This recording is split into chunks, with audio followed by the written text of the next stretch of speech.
Anak kecil ini duduk di belakang cemberut, dan mengkerutkan keningnya. Melihat ibu di depan dengan cemas. Ibu ini menggendong bayi yang baru lahir. Tidak dapat meletakkannya, wajahnya penuh dengan kasih sayang.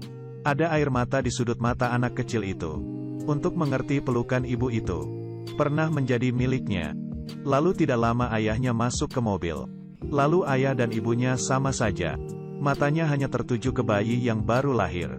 Bahkan tidak melihat ke belakang sama sekali. Perlakukan dia seperti udara. Sampai ke gereja, anak kecil ini membuka tangan. Tidak sabar untuk memeluk kakek. Tapi kakek yang sangat dicintainya, hanya menyentuh kepala anak itu. Lalu langsung menuju ke bayi yang baru lahir. Semuanya fokus kepadanya. Semuanya fokus kepada bayi. Anak kecil ini tidak damai. Mengambil tas dari tangan ibunya. Tapi ibunya langsung menyambar balik. Dan menyuruh bocah itu untuk tidak main-main.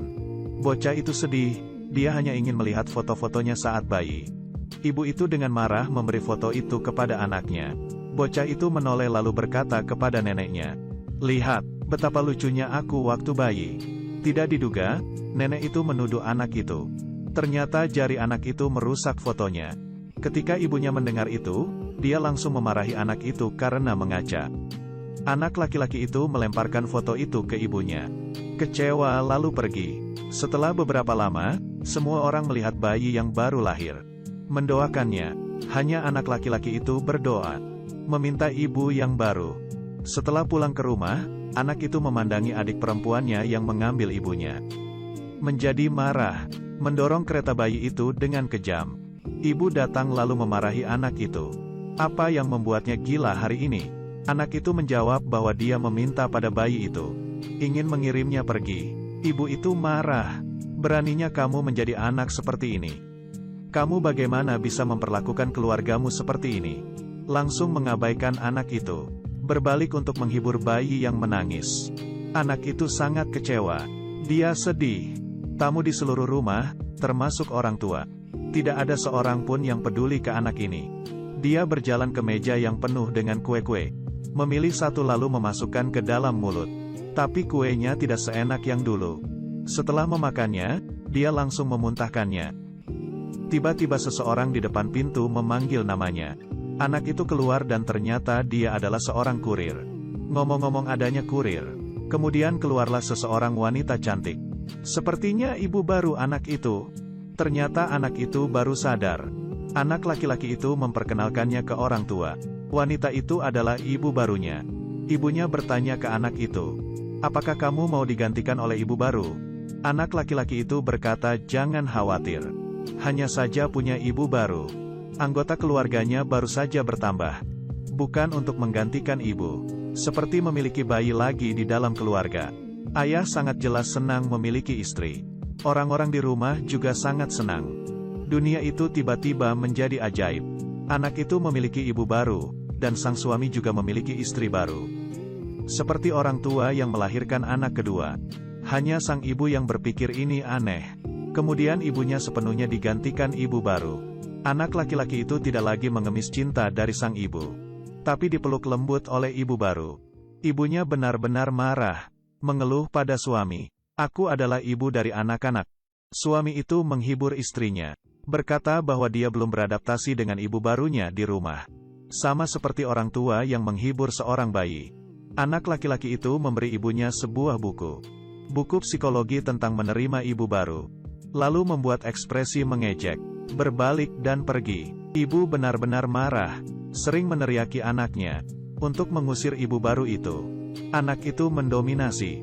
Bagaimana kamu bisa melakukan hal seperti ini terhadap keluargamu? Adanya ibu baru. Ibu yang lama tidak berbau lagi. Suami dan anak itu bernyanyi dan berputar-putar di sekitar ibu baru. Bermain piano dan bahagia bersama. Menari dengan gembira. Ibu yang lama benar-benar ditinggalkan. Saat makan malam, suami, anak, dan ibu baru itu berbincang-bincang dan tertawa. Ibu yang lama itu sangat marah sampai dia tidak bisa makan. Ingin meninggalkan meja itu, tapi tidak sengaja menjatuhkan piring. Anak itu langsung berdiri dan memarahi ibunya. "Hati-hati, hati-hati, aku tidak melakukan apa-apa. Hati-hati di depan ibu baru."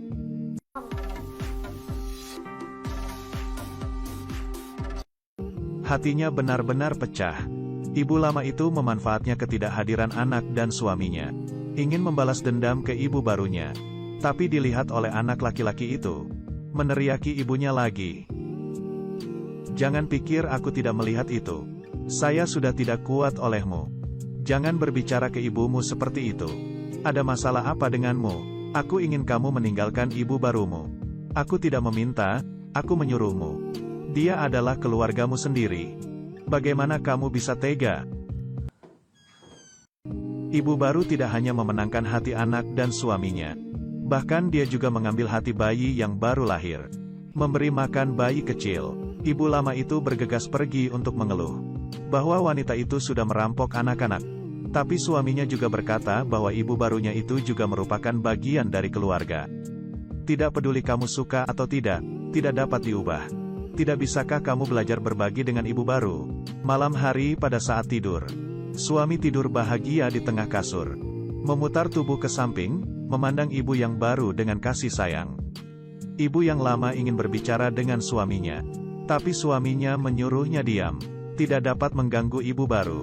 Seperti setelah memiliki harta kedua, ibu lama itu bahkan tidak memiliki tenaga untuk berteriak lagi. Sang ibu yang tidak tahan akhirnya pergi ke kamar putranya. Memeluk erat anaknya. Baru saat itulah dia menyadari perasaan anaknya saat ditinggalkan. Meminta maaf ke anaknya berulang kali. Ini adalah film pendek yang ironis. Sangat menarik. Judul filmnya adalah Second Child is Coming. Beberapa orang tua setelah memiliki anak kedua, akan selalu mengabaikan anak pertamanya tanpa sadar. Orang tua boleh memiliki dua anak. Anak-anak kenapa tidak boleh memiliki dua ibu? Biarkan orang dewasa mengalami perasaan ditinggalkan anaknya. Hari ini sampai di sini. Aku Zi Yingjun. Berikan like bila teman-teman suka. Sampai jumpa di lain waktu.